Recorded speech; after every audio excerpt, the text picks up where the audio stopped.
Hey everyone, so 1 year ago, I started a paper trading account with Interactive Brokers. There's a link in the description below if you want to play around with a paper trading account as well. I'm going to dive in today to show you how it's looked over those 12 months, the good decisions I made, the bad decisions I made, some of the cool things I was doing with put options, and that's it. Let's jump in. Okay, so I've gone ahead and logged in. If I look at 1 year, my 1 year performance, it's a nice healthy graph that looks a little like that. It's gone up about 16 or so % over the 12 months. So that's from September to September. And the positions in my portfolio, it looks a little bit like this. So I have one of the first things I did was I bought some Berkshire Hathaway. I bought that back at about $300 a share. They're about $360 at the moment.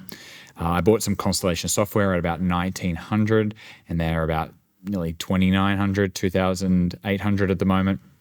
So they've gone well. Then what happened was Constellation Software there's some restricted units. There's some like Lumine Group was a spin-off that happened in the 12 months as well. So I got some Lumine shares for free, essentially. I got 210 of those for free with the Constellation spin-off. Yeah, anyway, there's a few things that's happening there with Constellation Software. So it's an interesting investment. And for those people who have Constellation Software as a real investment in their portfolio, you'll see that, new companies spin off sometimes. If you've held it for 5 years or so, I think you'd have Topicus as well. So yeah, cool company there. I bought some Hingham Institutes for Savings at about $214. They've gone down. So they're at $202 at the moment. So that's one of my down positions. Judges Scientific, I bought it about, what's that? You just got to remember Judges Scientific are in pence, but I don't know why it's recording it over here in pound. But anyway, about 9,000 pence, and it's about 9,300 at the moment, so it's a little bit up. Kelly Partners Group, what I bought them for and what it is today is actually exactly the same. They haven't gone anywhere in the 12 months. That's interesting. Kelly Partners Group is something that I actually want to add more to. So I have a pretty big stake. It's about 150,000 Australian dollars of this of the money in here, which is kind of equivalent to about 100,000 US dollars. So what my theory was I wanted to have about 10 stocks, all at about 100,000 each, maybe some at about 5%, like Berkshire Hathaway and things like that.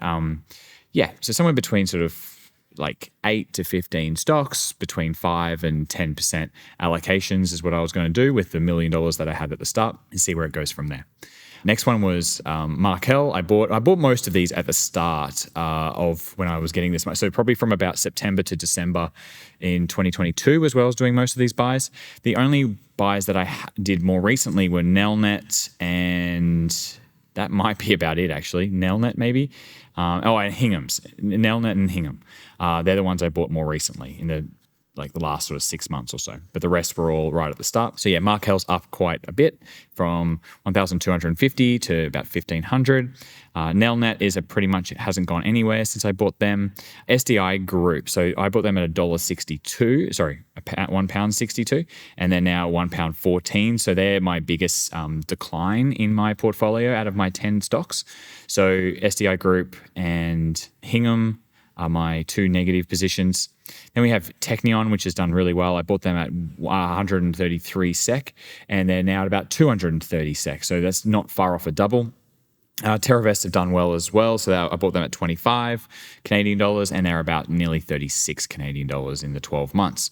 So overall, things are looking pretty good. Now, you might be wondering, why did I choose these companies? So I chose these because I thought out of all the companies that I've invested in and all the companies that are on my watch list, I think these are the best companies that I found for a range of different reasons. And I have videos on my channel about every one of these businesses. And I just think that these are the top of the top. The theme throughout this that you're probably noticing is nearly all of them are serial acquirer businesses. So starting from Berkshire Hathaway, which acquires businesses, Constellation Software, Judges, Kelly Partners Group, Markel, Nelnet, SDI Group, Technion, TerraVest, All of them are acquisitive companies. They grow through making acquisitions. They have organic growth methods as well, but their big growth engine is, I think they're great capital allocators. And Hingham Institute for Savings is the only exception here. So maybe I shouldn't have done that because it doesn't really fit to what I'm trying to do here.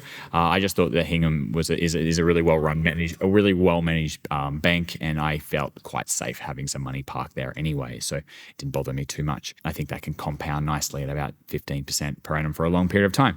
And that's sort of the moral of this entire portfolio that I'm trying to build, is that I'm trying to prove that these businesses are better than anything else that I can invest my money in over a long period of time. So 1 year down, it'll be really interesting to see this in about 5 years' time to see whether my theory plays out. And that's the cool thing about having a paper trading account. I can test this theory about, do I think serial acquirers are the way to invest? Do I understand them well enough that I think that that's what I think the best investment of my money is? And I'm testing that out. Yeah, some of these are in my personal portfolio as well. Actually, a lot of them are. But this would be, if I was to manage someone else's money, if I was to start a fund, if I was to do anything like that, this is what I would be doing, because I feel I have the highest conviction in these names. And yeah, that's... I'm sort of testing this out. So I highly recommend having a paper trading account alongside your normal portfolio as well, to test a theory that you're working on or wanting to prove an idea or anything like that. So yeah, again, link in the description for that. Hope you've enjoyed this little update. I'll do it again in a year's time, and we'll keep track of this as we go. And please share in the Discord group your paper trading account and its results. There's people in there at the moment that are sharing theirs. We've had 5 or 10 people so far, and they're all very different portfolios. So it's very interesting to see what everyone has conviction in and what everyone's doing with their paper trading account. I find it fascinating. It's a great way to get ideas as well. All right, so I hope you enjoyed, and I will see you in the next video.